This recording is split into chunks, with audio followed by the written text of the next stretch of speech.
Hello to you. I do hope you're well. Welcome to this A-level religious studies video. I'm Ben Wardle, and today we are talking about teleological arguments for the existence of God, which is on the OCR Philosophy of Religion paper. So we will be looking at St. Thomas Aquinas's teleological argument, his fifth way for proving the existence of God.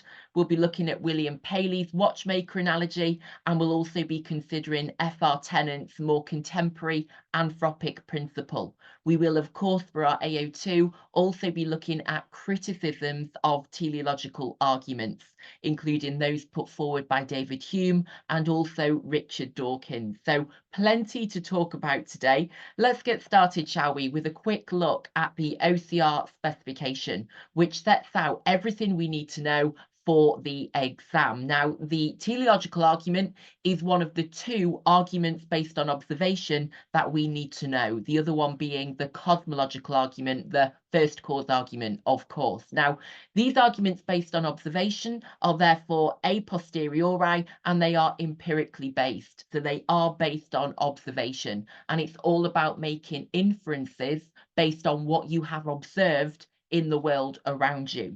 So remember, we need to know for the exam the difference between an a posteriori argument, which is based on empirical evidence, and then an a priori argument, which is based on logic and reasoning alone. And of course, the example we look at for the course is Anselm's ontological argument. So as we do look at the teleological argument today, we will be asking this key question of whether a posteriori or a priori arguments are more persuasive, so which are more successful. So in terms of the teleological argument, the spec tells us we need to know details of this argument, including reference to Aquinas's fifth way. So we'll be looking at his early example of a teleological argument, including his famous arrow and archer analogy. And then we also need to know Paley. So we'll be talking about his book, Natural Theology, and of course, his very famous watchmaker argument. Now, we also need to know, as you can see here, the challenges to arguments from observation. So this is where we'll be bringing in our criticisms, and we'll be asking whether the teleological argument does actually prove the existence of God, and in particular, whether it proves the existence of the Christian, omnibenevolent, monotheistic God. So as you can see there, we need to know details of David Hume's criticisms of these arguments for the existence of God from natural religion. And we also need to look at the challenge of evolution. So that is where we will be looking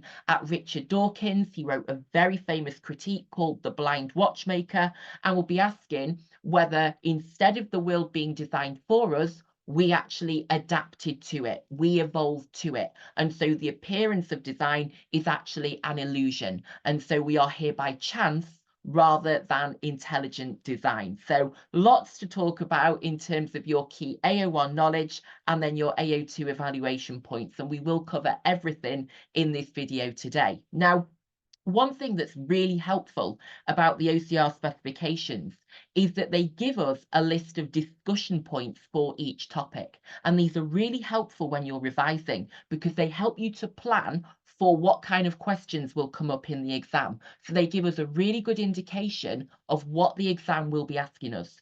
So for arguments based on observation, we have been given 3 discussion points, and we will be talking about all of them in this video today.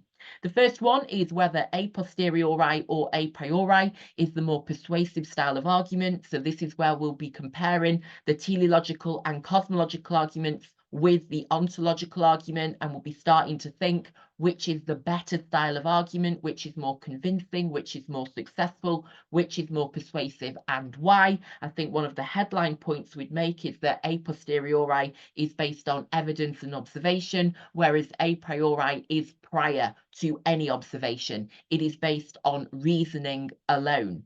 And so whereas the a posteriori arguments make inferences and lead to probability, with the a priori, it is deductive and it leads to certainty, because if the premises are true, then the conclusion must be true as well. The second bullet point asks us whether or not teleological arguments can be defended against the challenge of chance.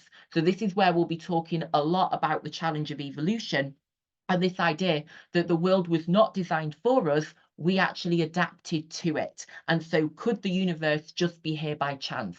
We'll be looking at the Epicurean hypothesis as well, which says the world is here and it is the way that it is completely by chance. It could just be down to chance that those laws of nature are in place, that we are the perfect distance from the sun, etc. So we will be asking, and this is, I think, the key question actually with the teleological argument, whether we are here by chance or intelligent design.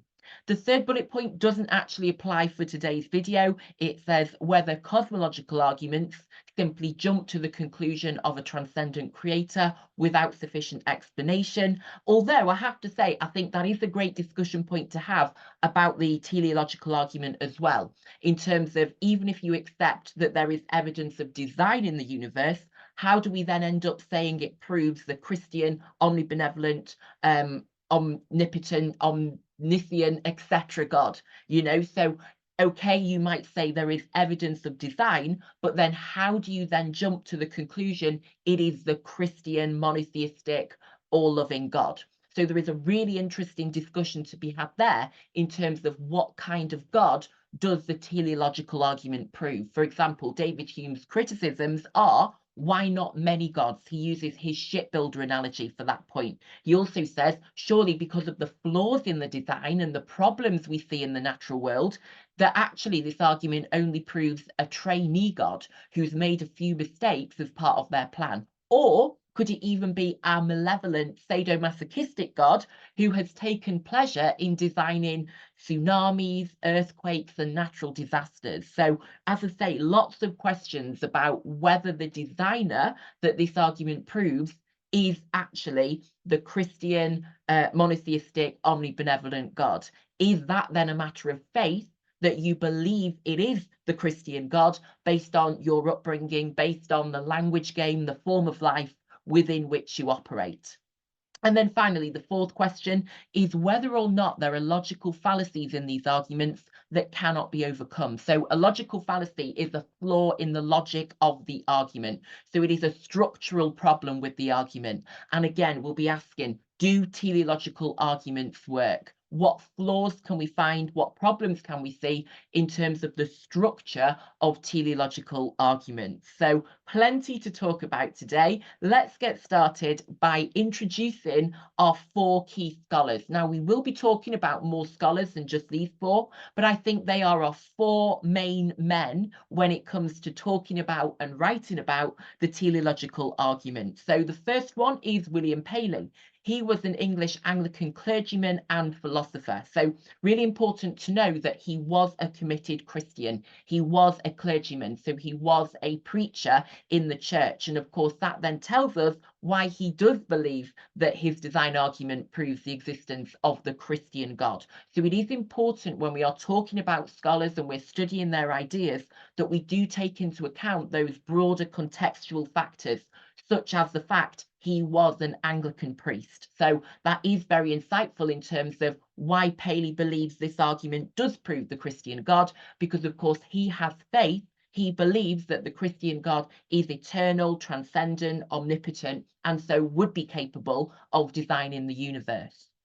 He is best known for his natural theology exposition of the teleological argument. So he actually wrote a book called Natural Theology, and that is actually very important. Make sure you refer to that in your essay, because natural theology is the idea that you can know God and you can discover God through nature, through observation of the natural world, that nature and the natural world around us reveals the existence of God, and that we can gain knowledge about God through observing the natural world. And of course, that is what the design argument is all about. It's about observing the complexity and regularity in nature, which leads to that conclusion that the world must have been designed. So whenever you're writing about William Paley, always make sure you reference his text, Natural Theology, because that really goes to the core of what teleological arguments are doing. It is about observation of nature and then making inferences based on that. Our next key scholar then is F. OCR Tennant. And he was a British theologian, a philosopher of religion, and he was also an author, so a busy man. Now, we'll be talking about him for giving us one of the most contemporary versions of the teleological argument. He came up with the anthropic principle. And this is the idea that the universe is designed so perfectly for intelligent life to develop that can't have happened by chance. So he said that there are over 30 boundary conditions that have been fine-tuned for human life to develop and flourish on this planet. Things like our distance from the sun, the steady rate of gravity, all of these things that are so perfect for human life that have all aligned together at the same time. And he says that fine tuning is not by chance. There has to be a designer behind it. So he sees how perfect this world is for human life to have developed and flourished. And he said that it's been fine-tuned this way by a designer. It can't be a coincidence. It can't be down to chance that those boundary conditions have all aligned so perfectly for us to be able to develop and flourish. Our third key thinker is David Hume. He was a Scottish philosopher, historian, economist, and essayist. So again, another busy man who is known for his philosophical empiricism and his skepticism. And skeptics are all about questioning things, and he asks a lot of questions about teleological arguments. He is well known, as I've put there, for his criticisms, and we will be studying them today. So, for example, he says, well, why not many gods? If it takes many men to make a ship, why does it not take many gods to make a world? He also, as I say, asks whether this world is actually the work of a trainee or junior god, because actually when you look at nature and you observe the world around you, you don't see a perfect design. There are flaws in the design. So that would suggest that the designer has made a few mistakes, that they've made a few errors along the way whilst they were creating the world. So we'll be talking about his criticisms, really important for our AO2, a little bit later on. And then the fourth key scholar I want to mention is John Stuart Mill. Now, we've already met John Stuart Mill. We've already met David Hume, of course. He's another prolific philosopher we look at. But we've already met John Stuart Mill in ethics when we've studied his utilitarianism. Remember, he developed Bentham's utilitarianism to create his rule version of the ethical theory. So he was an English philosopher and politician. He wrote a very famous book, one of my all-time favorite philosophical books, called On Liberty. And he asserted in that over his own body and mind, the individual is sovereign. So, I think it's such a brilliant book, and I really do recommend it to you. But in terms of why we're talking about him today, he wrote a very famous essay called On Nature. And remember, this then links back to William Paley and this practice of natural theology. And John Stuart Mill said, if you look at nature, nature is very cruel. He literally wrote, this is a great two-word quote to memorize, nature kills. He said, all the crimes for which men would be executed are nature's everyday occurrences. And so actually we can use John Stuart Mill to say, if you do empirically observe the world around you, you are not going to see evidence of an omnibenevolent designer. You're actually going to see a lot of cruelty in nature. And so that would support Hume's point that this world is not the work of the Christian God, because actually there are many problems, there are many flaws. So is that designer limited in some way? And then of course they wouldn't be the Christian God, or are they actually malevolent and a bit sadomasochistic in terms of they designed into the world tsunamis, earthquakes, etc. So of course, again, they wouldn't be that Christian God. So I think he's a great philosopher to talk about in the exam, because remember, the teleological argument is about natural theology. Both Aquinas and Paley are based in their arguments on what they're observing in the natural world around them in terms of the complexity, the regularity, and then what they see as evidence of design. So talking of design, I hope you can see how today's video is flowing, almost like I've planned it. The key question I want to ask you is, does the world, do you think, contain evidence of design? And of course, as we mentioned before, the key concept with this is empiricism, which is about gaining knowledge via the senses, which of course is very popular today. A real strength of these arguments is that they are based on empiricism, which is very popular today. The modern scientific method is built upon empiricism, isn't it? And we call that epistemic imperialism. In the modern world, empiricism is prioritized as our source of knowledge and truth. And so we can say the fact that this argument is grounded in empiricism is a strength of it. Although, of course, there are then many criticisms in terms of whether the world does actually contain evidence of an omnibenevolent designer. But Paley certainly thought so. He gave the example of the human eye, for example, that is so well designed, it's so complex, and it's so well designed, as I say, for fulfilling the purpose of providing us with sight. And he says that can't have happened by chance, that can't have happened by accident. It has to have been designed that way in order to fulfill that very important purpose. So he uses empiricism, so he uses his sight to see that the eye is an example of design, that it has to have been designed because it is so complex in order to fulfill its purpose. You can also look at other features of the natural world. So I've got a chameleon there, for example, the fact they're able to change colour to blend in with their environment. Again, is that just by chance? Is that just by luck? Or surely, he would be arguing, that shows us evidence of design. He also talks about fish in the sea and also birds with their wings. So the fish and their ability to breathe underwater, the birds and their wings giving them the ability to fly. He said, again, that can't have happened by chance. That has to be the result of intelligent design. Now, the really interesting criticism that we would get from Richard Dawkins and the theory of evolution is that this is the result of natural selection, that this is about survival of the fittest, which is a blind process that gives us an alternative explanation to design. So again, rather than things being designed, they're actually the way they are as a result of evolution and natural selection. So just to always be bringing in our AO2 questions and criticisms as we do journey through today's video. I think one of our best examples, because this is something else that Aquinas picks up on, is the regularities in nature. This is something, as I say, that Thomas Aquinas also saw as evidence of design. So the 4 seasons of the year, for example, the fact that they routinely take place, you have spring, summer, autumn, then winter. So you've got that regularity, you've got that order. There seems to be a law that's being followed in nature in terms of the cyclical nature of those seasons, the 24-hour day, the 365-day year.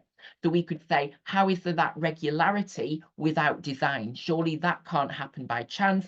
Surely it has to have been designed that way. Although very interestingly, the Epicurean hypothesis is going to say that could have happened by chance. It's extraordinary, but it's still possible that that just happened by chance. A bit like winning the lottery, for example. Although the odds are so small and it's incredible if you do win the £100 million, it is still by chance. So could we argue that things are in this system of order, regularity and routine by chance? Or, as Paley would argue, and indeed Aquinas will argue, is that evidence of design? And then just a couple of pictures of the beauty of the natural world. We've got the sky there and we've got a beautiful sunrise. So again, using empiricism to look at the world around you, is that evidence of design? For example, the Psalms in the Bible, which of course is the infallible word of God for Christians, says that the skies proclaim the work of his hands. So we've even got a teleological argument there in the Bible, and this idea that we can see evidence of a designer in the world around us. And of course, for Christians, that is God. I mean, you know, looking at those pictures, they do look stunning. They do look amazing, don't they? And you think, well, that looks like the work of an artist. So surely it is a designer who has designed it this way. But of course, you could contest that. You could give a rebuttal by saying, I've been very selective in the images I've chosen here. I've chosen a lovely picture of the sea there. I've not chosen a picture of a tsunami. So an argument could be, well, whilst there is evidence of design, there is also then evidence, for example, natural disasters, that the designer is not omnibenevolent. So even if there is a designer behind it all, is that designer the Christian, monotheistic, omnibenevolent God? So lots to talk about today. I hope that's got us thinking about this key question that we will be focusing on today, of whether the world contains evidence of design. And of course, that then links us back to empiricism, which is the foundation for this argument and for any a posteriori argument.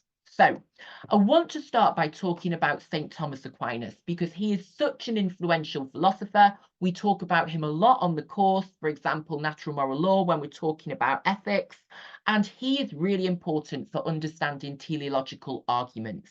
His teleological argument was his fifth way. So he developed 5 ways for proving the existence of God through observation. The first 3 we look at for the first cause argument, the cosmological argument, motion, causation, and contingency. And he also then had perfection and design. And his teleological argument is that 5th way. It is his argument from design. Now, always remember whenever you're talking about Aquinas that he was very, very influenced, very highly influenced by Aristotle. So in the same way that when we talk about him on natural moral law, we would be referring to the influence of Aristotle. When we're talking about his teleological argument, we will again be referring to the influence of Aristotle. And I think the title teleological argument in itself tells us that, because remember, telos is a word we've encountered before when we are studying natural moral law. Telos, you will remember, is from Aristotle and it means purpose.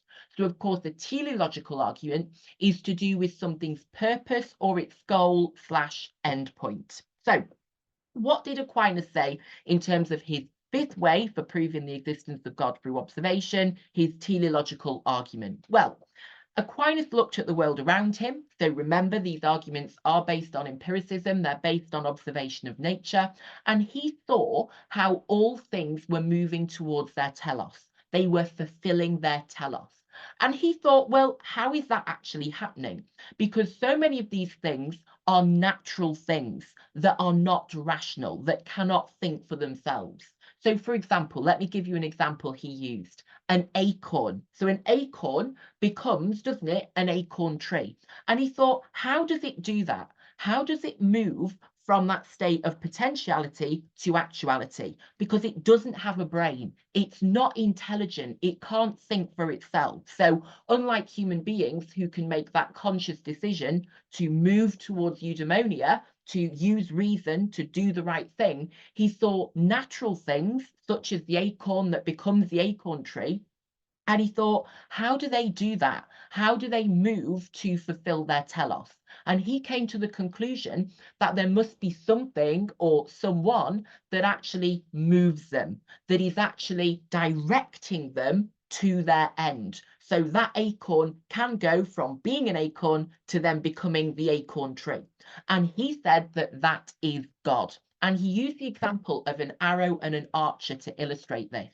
So you know an arrow, when you fire it from your bow towards the target, that arrow doesn't think for itself, does it? That arrow doesn't think, do you know what, today I'm going to fly across towards that target. The arrow is, we could say, the natural thing that can't think for itself, that can't act on its own. It has to be directed by the archer. And the archer is the intelligent expert who knows what they're doing. They've had practice, they've got expertise, and so they take the arrow, they put it in the bow, and they fire it towards the target. And for Aristotle, the archer is God. So that is God directing all the natural things in the world towards their ends, because they can't do it on their own. They're not rational, they're not intelligent, they're just natural things. And so they need to be directed to their ends. There needs to be an archer who fires the arrow, or to use the earlier example, there needs to be a God who directs the acorn to becoming an acorn tree. And a lot of this, as I say, was based on his observation of the laws of nature, of the way things worked, the regularities he could see in nature. And he came to that conclusion. How does this happen? What is directing all of these things towards their telos? Hence the term teleological argument. And for Aquinas, that has to be God. Because of God's nature, because of God's characteristics and attributes, it has to be God that is directing all things towards their ends, towards their telos. So, as I put here, let's just get this into bullet points. Aquinas developed his ideas about telos based on the writings of Aristotle. So, as I say, he was heavily influenced by Aristotle. He is very well known for bringing Aristotle's Greek philosophy into a synthesis with Christian theology. So he was very keen on bringing together Aristotle with the Bible. And Aristotle, remember, believed that everything has a telos. including human beings. Our telos is eudaimonia, and the universe itself, the prime mover. So Aquinas thought we understand how human beings achieve eudaimonia because they have been given reason, they have their God-given ability to reason, and so they can use that to ascertain what they should be doing and how they can move towards eudaimonia. But he thought for those natural bodies, those natural things, they can't think. The acorn doesn't think, okay, today I'm going to become a tree. So he wondered, he thought, how do those natural things move from that state of potentiality to actuality? And in the same way that the archer directs the arrow, excuse me, God directs natural things towards their end. So God must exist so that things can move towards their telos, which would explain the regularities in nature. It would explain how things then do fulfill their telos, how there is change, how there is growth. How does that happen without God? So he said, and this is that key quote I've put in yellow there, just to emphasize how important it is.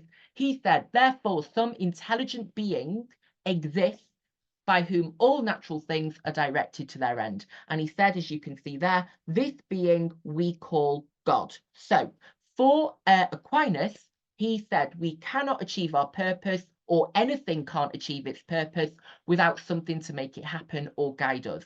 And this is God, because God is eternal, God is transcendent, God is the creator and controller of everything. So really interesting to reflect on Aquinas and the fact that this is known as the teleological argument, because it explains how natural things are able to fulfill their telos, because they are being directed to their ends by God. So just to unpack the arrow and archer analogy a bit more, because we do see quite a few analogies today. For example, we're going to look at the watchmaker analogy in a moment. And analogies are a powerful way of making an argument. There are, of course, criticisms of analogy, which we look at when we study religious language, but an analogy is a comparison between two things to help us understand the less familiar thing. And Aquinas' example is the arrow and the archer. So in the same way that the archer guides the arrow to where it is meant to go, God guides natural bodies to where they are meant to go. So for example, our acorn becoming the acorn tree, and we see that through the laws of nature and the regularities of nature. So the natural body needs to get to, in other words, it needs to fulfill its purpose, just like the arrow needs to get to its target. And in the same way that the arrow needs an archer, because the arrow can't decide, I'm going to get up, fly through the air and hit the target today, it needs to be put into the bow and fired by the archer. In the same way that the arrow needs an archer, the natural body needs something to direct it. And this is, for Aquinas, God. So whilst I just quickly have some green tea, I want you to take a minute, please, to think about this argument so far. Do you think this works?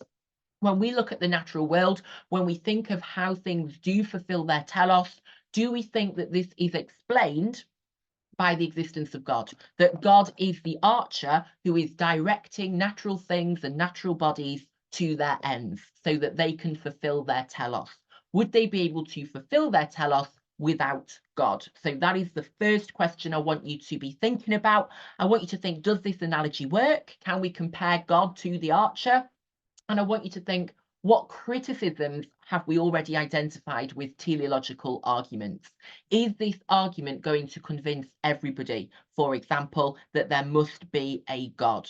So now that we've started thinking about that, let's have a look at Paley's version of the argument. And again, we're using an analogy, only this time we're not talking about an archer and an arrow, we're talking about a watch and a watchmaker. Now, again, thinking of context, it's really important to remember that when Paley was writing, watches were the brand new invention. Everybody was really excited. You know, this was the brand new thing that had just been created. They were these amazing new modern machines. So in the same way that today we'd all get excited about a new iPhone, for example, or an iWatch, back then a watch was the brand new gadget. People couldn't believe how amazing it was. Its complexity, its regularity, and the way that it fulfilled its purpose of telling us the time. So it's really important when we're thinking about why does Paley use a watch, to remember just how impressed people were with the invention of the watch back in the 1700s, 1800s. He also uses a lot, or is influenced a lot, I should say, by the latest scientific discoveries of his day. So again, you know, Newton's laws, for example, had been discovered at the time. So Paley was, again, very influenced by the scientific discoveries. And he thought, well, where have these laws come from? If we're discovering laws like the law of gravity, surely that shows us there is a designer behind this universe, because those laws can't have just happened by chance. They have to have come from somewhere. So he is going to be using the watch, and he's going to be saying that the conclusions we reach about a watch, that it must have a designer because of its complexity and regularity, can be applied to the world as a whole. Because if we're going to say, well, a watch must have a designer because it is complex and it has regularity, so it can fulfill a purpose, then the world as a whole, which is infinitely more complex and has so much more regularity and is so much more well designed, it must have a maker as well. So he will be moving from a watch to the world. And that is, of course, why it's called an analogy, because he's making a comparison between something that was really exciting at the time, something brand new at the time, which was a watch, to the world as a whole. Now, just a spoiler for you, David Hume will criticize this because he says that the world is not mechanistic like a watch. He says the world is more like a vegetable that is an organic, natural thing rather than a watch, which is a mechanistic, man-made thing. But we're going to hear Paley out before we start criticizing him. And we're going to start by looking at 3 key facts you need to know about his argument. The first one is that the argument is based on observation. And we looked before, didn't we, at some of the observations, the eye, for example, the fish, the birds. So his argument is grounded in, it's rooted in empiricism. And that reflects, of course, the fact it is a posteriori, which means post-experience. So the argument is made, the conclusions are reached after experience. You have observed things, you have seen things, and then you're making conclusions about them. You're making inferences. Really important to know that with a posteriori arguments, you cannot arrive at certainty. They reach probability. So just again, another comparison, thinking back to that OCR discussion point from the spec.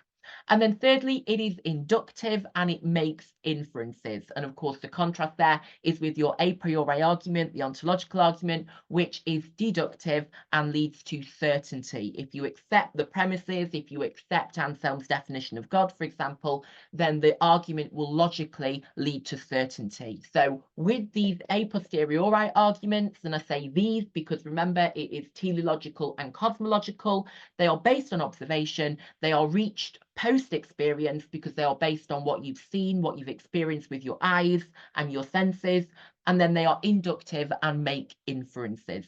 So let's talk about those observations, actually, from which he is making those inferences and he is reaching those conclusions. Whenever you're writing about Paley, there are 3 observations that you need to make sure you mention. They are complexity, regularity, and then purpose, which kind of brings the 2 of them together. So let's find out more. Complexity is our first observation because Paley observes the complexity of the natural world, including the things within it. He looks at the complexity of biological organisms and organs, such as the human eye, as we said. He also looks at the complexity of the laws of nature by which everything is governed. As I say, he was influenced by the latest scientific discoveries of the day, Newton's law of gravity, for example, and he thought these laws have to have come from somewhere. This complexity cannot be by chance. His second observation is regularity. He observes the regularity of the orbit of comets, moons, and planets, and the regularity of the seasons of the year. And of course, he's going to compare the regularity of the watch in the way that it tells the time on that on that regular cycle. He is then going to compare that with the regular cycle of the world. And then finally, purpose. He observes the machines that we make, such as a watch, remember that brand new exciting machine of the day, and he infers, he concludes that they are built for a purpose. Their complexity and regularity implies they have a purpose. So as I say, purpose kind of ties together complexity and regularity because they lead to the conclusion there must be a purpose behind it. There is a reason that it is this way so it can fulfill a function. For example, the complexity and regularity of the watch is because of its purpose, which is to tell the time. Our observation of the complexity and regularity of the world therefore implies the world also has a purpose. And remember, teleological, telos means purpose. So the observation of complexity and regularity leads to the conclusion there is purpose, and that the purpose has been given by God, that God has designed the world, the universe, I should say, for a purpose. So let's just talk about this a little bit more. The first thing to know, again, is that wider context and the world in which Paley was philosophizing and writing, because he was influenced by the scientific discoveries of his day, such as the realization that gravity is a controlling force and the planets rotate around the sun, that should say, not the sun, not his child, who is the center of the universe, although of course it was a patriarchal society at the time. However, that is a typo. I do apologize. Don't get your SPG as badly wrong as I have. So sun, S-U-N, that should say. And remember, it was Isaac Newton who had shown a few key rules seem to govern the universe successfully, a bit like a machine. So this is why he is then comparing the world to a machine and saying that it is mechanistic in the same way a watch is, because there are these rules that seem to govern it. The regularities, for example, the cyclical nature of the seasons. So in the same way that Aquinas saw law and order in the universe, and remember, he did then come up with natural moral law, but in the same way that Aquinas saw law and order and routine and regularity in the universe, so did Paley. And that really is the key foundation, the key observation for their teleological arguments, that things can't be like this by chance, that if there is a rule, there is a law that is governing things, that has to have come from somewhere. It has to have been created by an intelligent higher power. Now, of course, the criticism of this is that that could have happened by chance. We'll be looking at the Epicurean hypothesis, and we'll also be looking at Richard Dawkins and the challenge from evolution. But yes, in terms of why he's comparing the world to a watch and why he thinks that there has to be a designer, is that he is seeing these laws, the regularity, and he's saying that can't have happened by chance. There has to be a designer behind it. So just to recap those three observations, complexity, the complexity of the natural world implies there is a designer who is behind it. The complexity of the human eye with all the parts working together so we can see is our great, really, really practical example we can apply in the exam. Regularity then, the second one, he observed that complex objects work with regularity. The seasons of the year happen with order. The planets rotate with order. Gravity works with order. The order seems to be the result of the work of a designer who has put this regularity and order into place deliberately. So again, it is that challenge of chance. Does this happen by chance? Paley would say no. There has to be a designer behind it who has done this deliberately. And then purpose, the way things work seems to have been put together deliberately and with purpose. So remember, the complexity and regularity lead to the conclusion there is a purpose, there is a telos. The eye seemed to Paley to have been constructed deliberately with the purpose to see. The wings of a bird, as we mentioned before, operate with such intricacy and with the purpose to aid flight that there seems to be a designer behind them. And so here's the really important conclusion he reaches. Remember, you have your observations with an a posteriori argument, and then you make your inferences, you reach your conclusion. For Paley, all of this pointed to a designer who is God. On both small and large scales, there is evidence of design. God's creative action is continuous. So we've got here from Aquinas and Paley two quite similar, actually, observation-based arguments. And another similarity between them is that they then both use analogies to double down on their arguments. So in the same way that Aquinas used the arrow and the archer, Paley uses a watch and a watchmaker. So let's have a read of Natural Theology, shall we? Remember, very important title for the methodology of teleological arguments in terms of looking at nature and reaching conclusions from it. He gives us, in Natural Theology, his very famous watchmaker argument, his watchmaker analogy, his comparison between a watch and a watchmaker and the world and a world maker. So let's have a read, shall we? He said, in crossing a heath, which is a bit of land. Suppose I pitched my foot against a stone and were asked how the stone came to be there. I might possibly answer that, for anything I knew to the contrary, it had lain there forever. Nor would it perhaps be very easy to show the absurdity of this answer. So you've got a stone. It doesn't move, does it? It doesn't do anything. No, not being rude to stone lovers out there, but the stone doesn't move. It doesn't do anything at all. It is just there. So it is just there as a simple, natural object. It's there in the ground or on the ground, wherever it is, and it's not doing anything.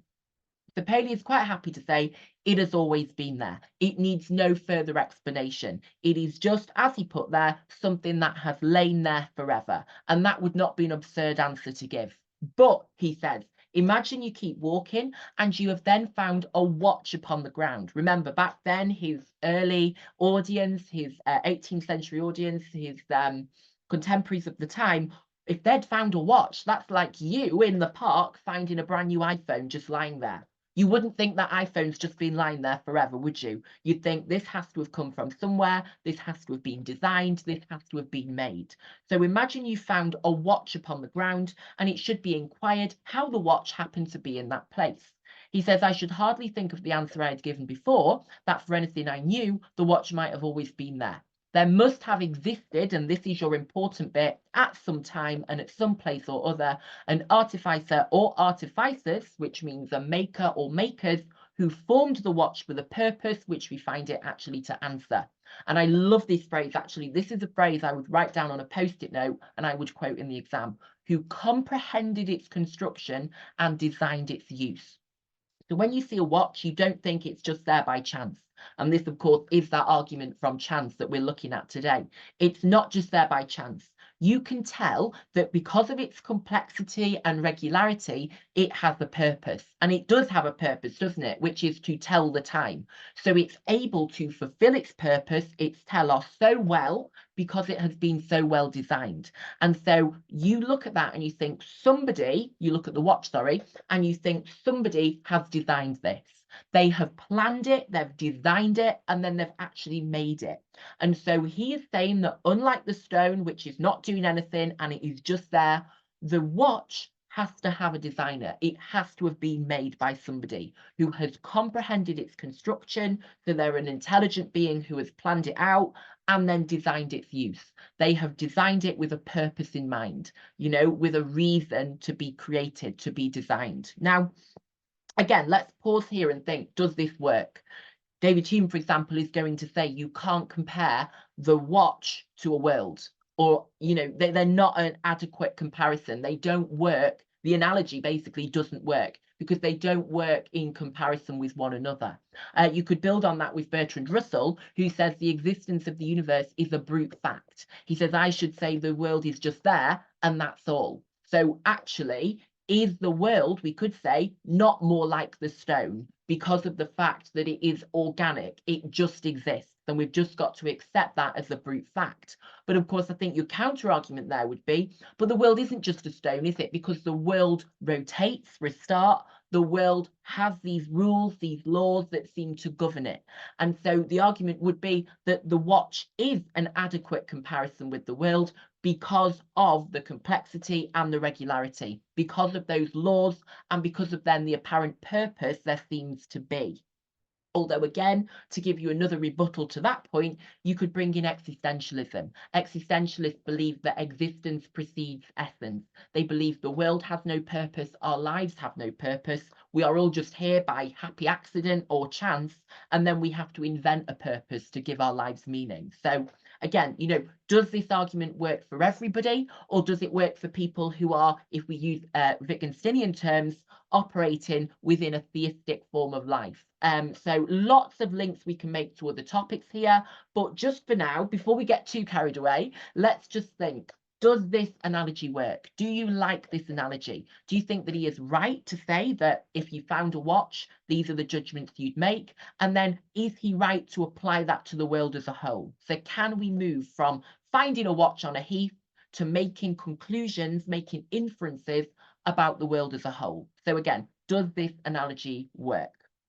Let's talk about this a little bit more then. I want to break it down into some bullet points for you. He says, doesn't he? Let's put this into more contemporary language now. If I were to come across a rock or a stone, I could explain its origins by natural causes, and it's not doing much, it's just there. I'm quite happy to accept it's always been there. If I were to come across a watch, however, there wouldn't be a natural explanation. That is because the watch is made up of cogs and springs, and this design couldn't have come about by chance. There's that key word again. Is it chance or is it intelligent design? There must have been a watchmaker who designed it with the purpose, the telos, remember it's the teleological argument, make sure you get the word in there, of telling the time. So it's so well designed to fulfill its purpose, that can't have happened by chance. Now, this is then applied to the world, isn't it? Because that is what an analogy does. We use our understanding of one thing to make a comment, make a point, make an argument about another. So he then moves his focus from the watch to the world. And he says, well, look at the world. If the watch must have a watchmaker, then the world must definitely have a world maker, because the world is even more complex than a watch in how it is put together. And remember, we're looking at those natural laws, those rules that seem to govern the universe, that give it the regularity. We're also looking at the complexity and the intricacies of the design. And he's saying, so there must be a world maker, because if a watch couldn't happen by chance, a watch needs a watchmaker, then look at the world, look at the universe. The universe, the world, must then have a world maker. And so he says there must be a creator behind it. There must be an intelligent designer who has created it and designed it. And that, of course, for him is God. That is where we'll be asking that key question of, is he right to say that the designer must be the Christian God? Is that the correct conclusion to reach? Is that a leap in logic? Is he making, a unjustified leap there? We'll talk about that in a moment. But just for now, that is Paley's argument, that in the same way that the watch must have a watchmaker based on those observations of complexity, regularity, and purpose, he says the world must have a world maker. Now, here are a couple of key points that we just need to know about this argument. Whether or not we have seen a watch before, and remember, some of his readers might not have actually seen a watch before. It was a brand new invention of the time. We could, if we saw one for the first time, see it is different from the rock. So even if you don't, have expert knowledge on watches, if you just came across one and found one on a heath, you would see that it is clearly different to the rock. And that applies even if the watch is broken, because there is still enough design to suggest a watchmaker. Now, that is really interesting, because we can use that to say that even though there are flaws in the design of the universe, the argument still works, that there is still enough design, for example, the eye, to suggest a watchmaker. But of course, Christians have a big problem there, because if they believe that God is perfect, then surely the design should be perfect. So again, what kind of designer does this argument actually lead to us believing in? And then a final point just to note, even if we didn't fully understand the watch, we would still identify design. So what is this leading to? Where are we going with this? Here is the key point that you need to know for the exam. Paley's argument uses the understanding of the day about machines to conclude that, by this analogy, the world must be a machine with a designer and creator. And remember, we're saying machine because he was seeing, can't speak, excuse me, again. He was seeing the rules, the laws that governed the universe. And so he does come to this quite mechanistic understanding of the universe. And again, I think Aquinas did something quite similar when he was seeing the laws that were governing the universe. And he was seeing things moving towards their telos.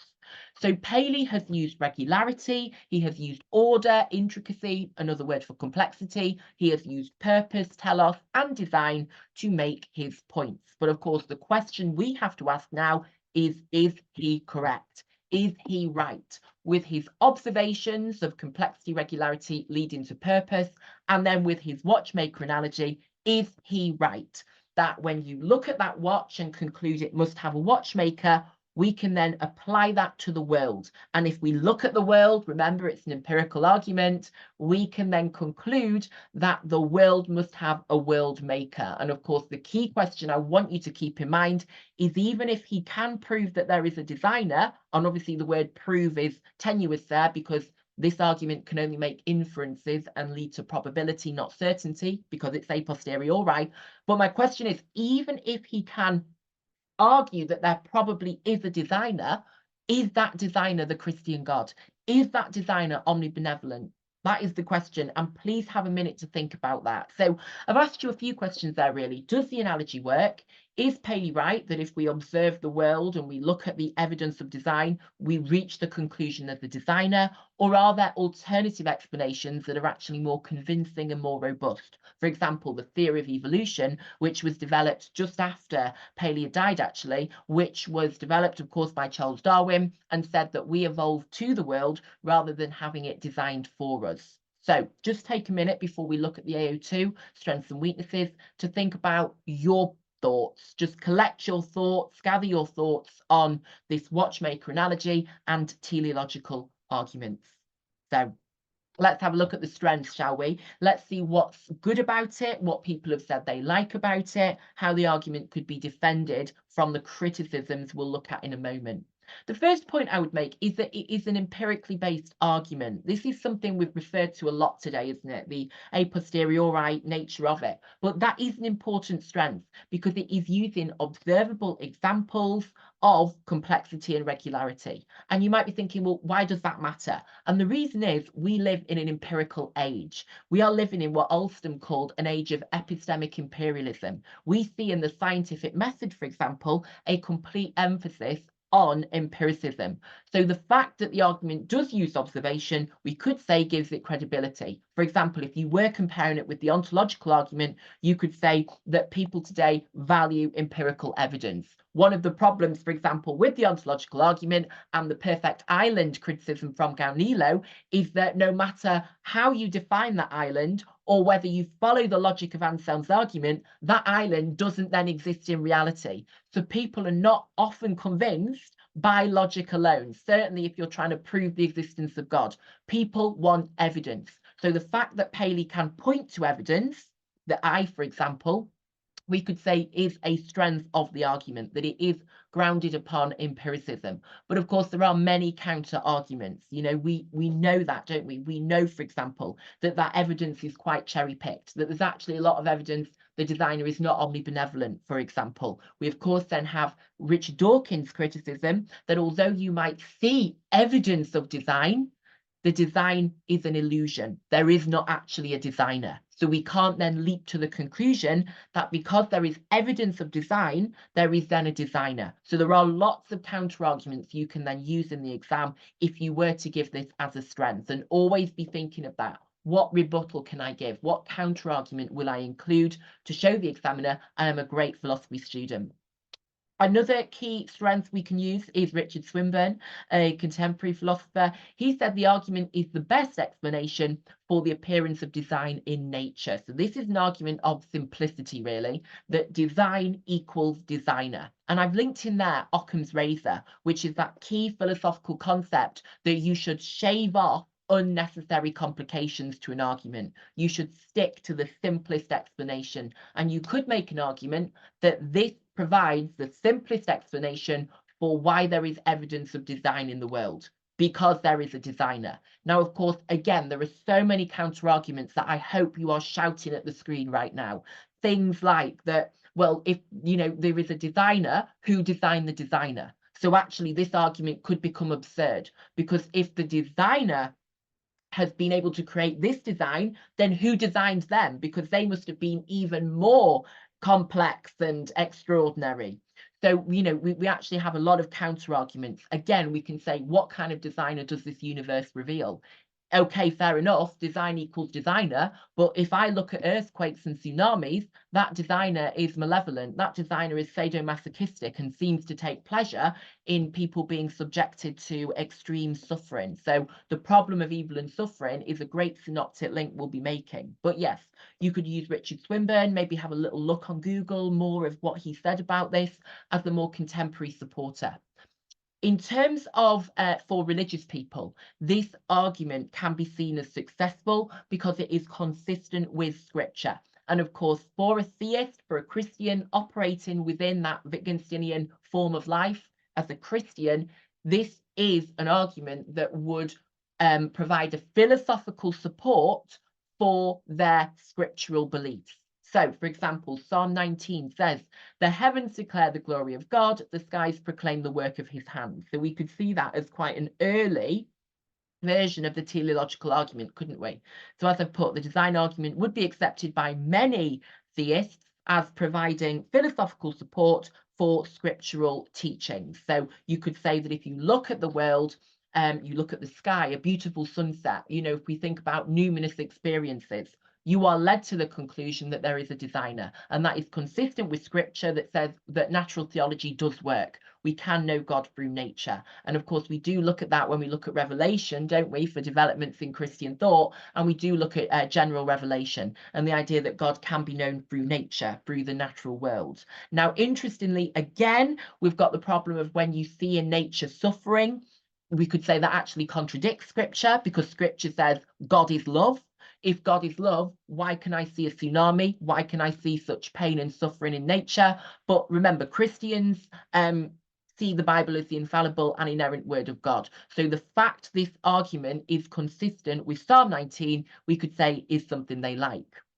And then probably my favourite strands here is F.R. Tennant's anthropic principle. So he was, as we saw when we looked at his biography, a really important philosopher and theologian. He observed that there are 30 plus what he called boundary conditions that have to be fine-tuned for an ordered universe containing intelligent life to develop.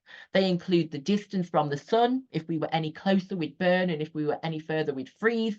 The force of gravity, so that we don't float off and that we're not stuck to the ground, and the expansion rate of the Big Bang.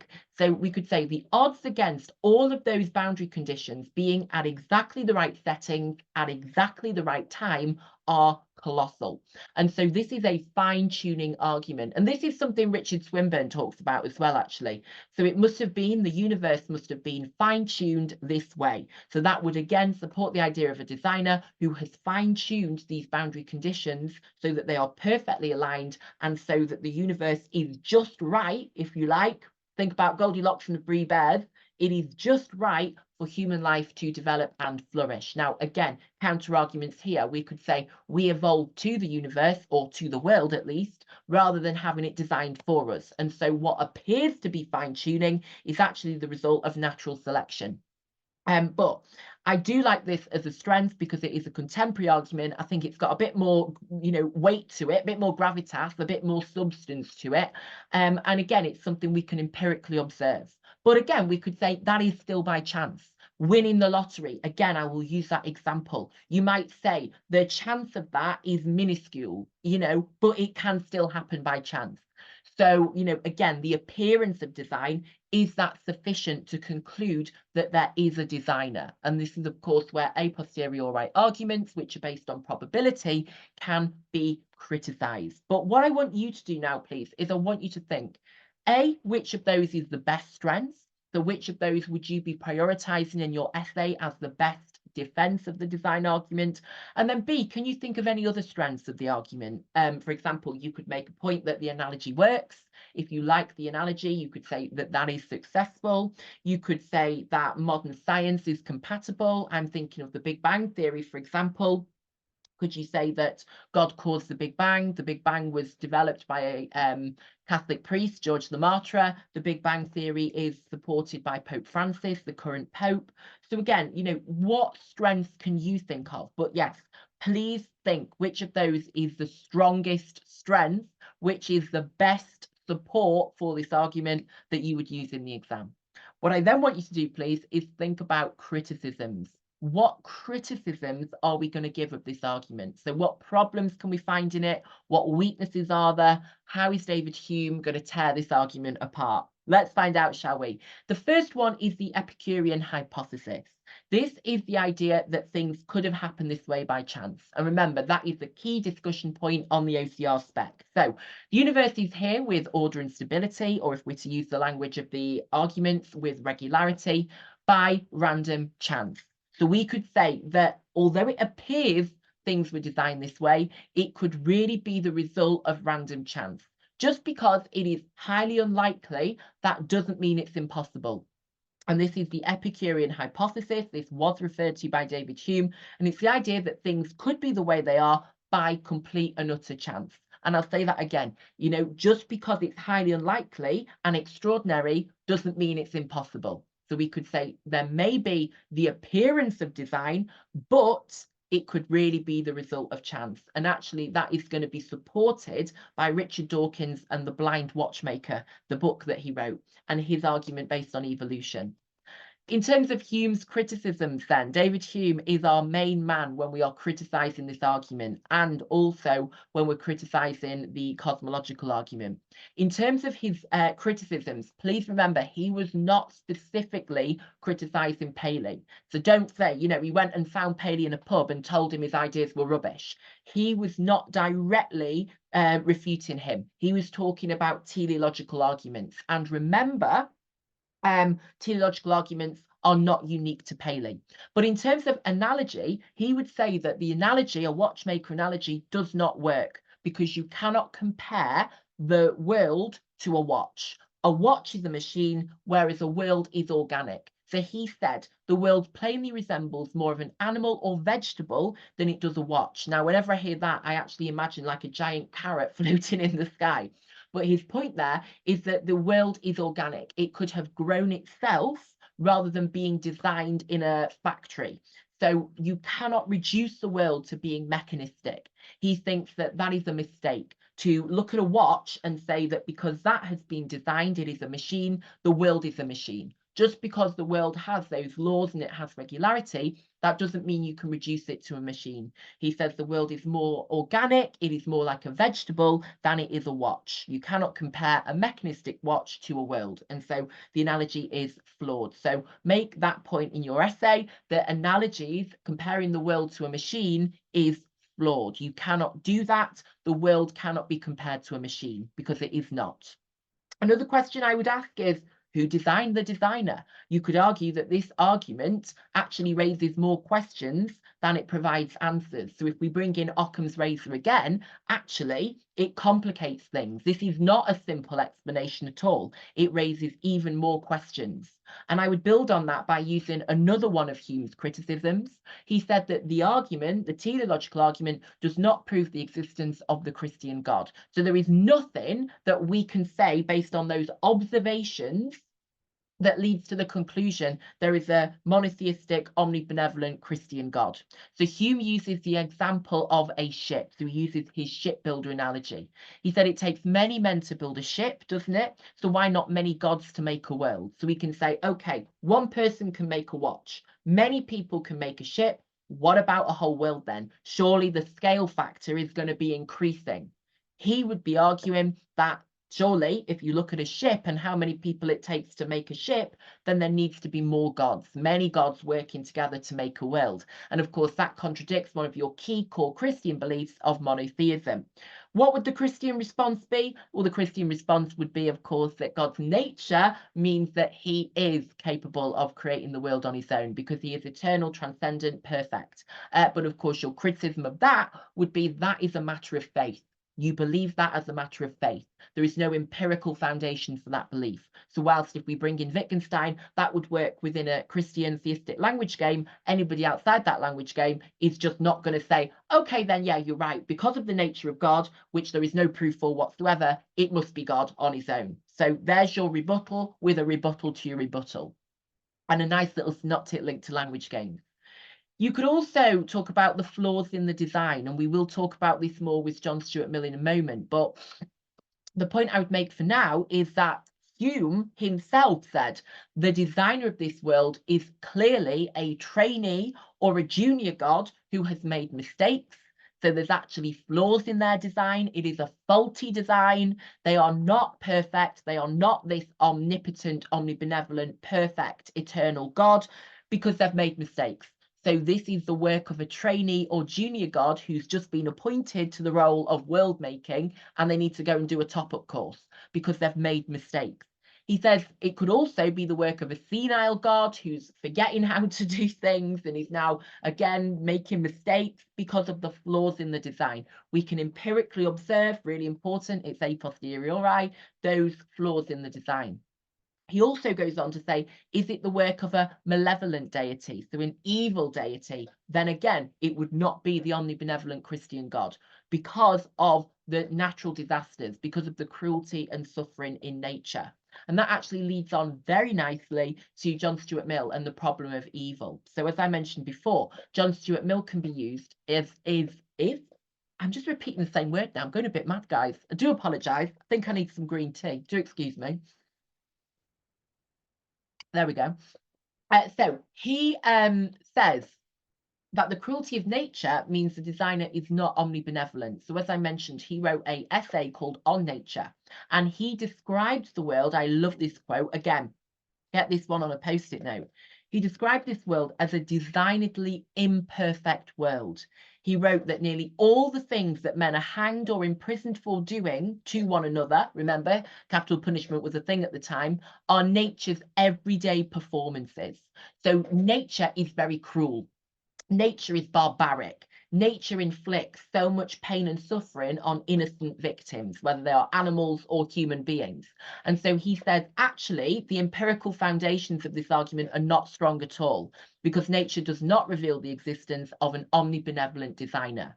We can, of course, bring in the problem of evil there. We could, of course, if we want a rebuttal, bring in St. Augustine there and say, well, the design was once perfect, but as a result of the fall, humans brought all those problems in. But there is still evidence of design, despite the corruption, despite the state of sinfulness the world is now in. But I love that quote, the designedly imperfect world, building really strongly, I think, on Hume there, and of course, really robustly challenging this idea of natural theology revealing an omnibenevolent, all-loving, all-powerful, monotheistic Christian God. So yeah, for me, they are really great criticisms, because even if you're going to say there is evidence of design, what kind of designer is behind it based on that evidence, based on those observations? And then finally, let's talk about Dawkins, because we need to know the challenge of science, or the challenge from science, for this argument. So Richard Dawkins wrote a book called The Blind Watchmaker. He's also wrote a book called The God Delusion, which I think gives you a nice little preview as to his thoughts on theism. And he spoke about the challenge from evolution. He said there is no watchmaker. The only watchmaker is natural selection, which is a blind watchmaker. So his argument is that design is an illusion. We may see things and think that the world was designed for us, but actually that is an illusion, because instead we evolve to the world rather than having it designed for us. So he said that, if you look at the work of Charles Darwin, which again came just after Paley had died, the illusion of design is the result of evolution. We evolve to the world rather than having it designed for us. And of course, the key point here is that evolution is by chance. It is a blind process. It is about adaptation and mutations rather than design. So this explanation is that we're here by chance rather than design. We need to, therefore, he believed, outgrow belief in God. He spoke a lot about a God of the gaps, that people used to believe in many, many more gods than they do now. And we now need to all outgrow the one monotheistic God that many people cling on to, because he says science can now explain the origin of the universe and humanity. So we now have the Big Bang Theory. We now have evolution, which explain the existence of the universe. We don't need to cling on to what he would see as these outdated, superstitious beliefs.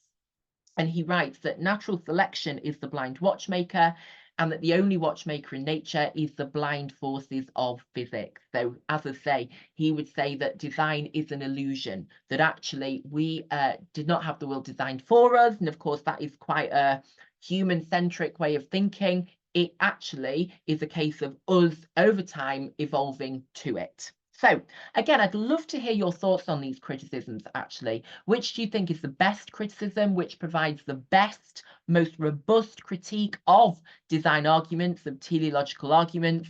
And have you got any of your own as well? I would ask, for example, about existentialism and the idea that there is no inherent telos for the universe. Again, talking directly about this being the teleological argument based on design, the idea that actually there is no inherent purpose. We have to create one for ourselves. So yes, please let me know in the comments which of these you think is the best criticism, or have you got a better one? And let's go further for that A star. What rebuttals have you got for these criticisms? What problems can you see with the criticisms? How could Paley respond? How could Aquinas defend teleological arguments. You know, I'm thinking straight away, for example, of, well, you know, if we're talking about evolution and natural selection, where do those laws in the universe come from? Where do those laws of gravity, for example, come from? Can they be explained by evolution? Can they be put down to absolute chance? Or is there probability, and remember, a posteriori arguments are about probability, that they could be the result of design? But then again, you can come back on that and say, well, whoever was able to design that must have a really good designer themselves. So, you know, lots to think about still. I feel like this video has hopefully for you raised more questions than it has provided answers. You know, that is the whole point of what we're doing. So, yes. All that is left now, I hope this has been helpful, by the way. I hope you've enjoyed it as much as I have. All that's left is to just review the spec. So we just need to have a quick look at what we've looked at. We've looked at Aquinas' fifth way. We've looked at Paley, of course. We've looked at the details of Hume's criticisms, haven't we? And we've spoken about the challenge of evolution and the idea that we evolved to the world rather than having it designed for us. We've had a little bit of a conversation about that difference between a posteriori and a priori arguments, which is more persuasive and why. We've asked, and I'd like to actually hear your thoughts on this in the comments, whether or not teleological arguments can be defended against the challenge of chance. So is it a case of we're here by chance, or are we here by design? Thinking of your Epicurean hypothesis, thinking of your natural selection and the challenge from evolution.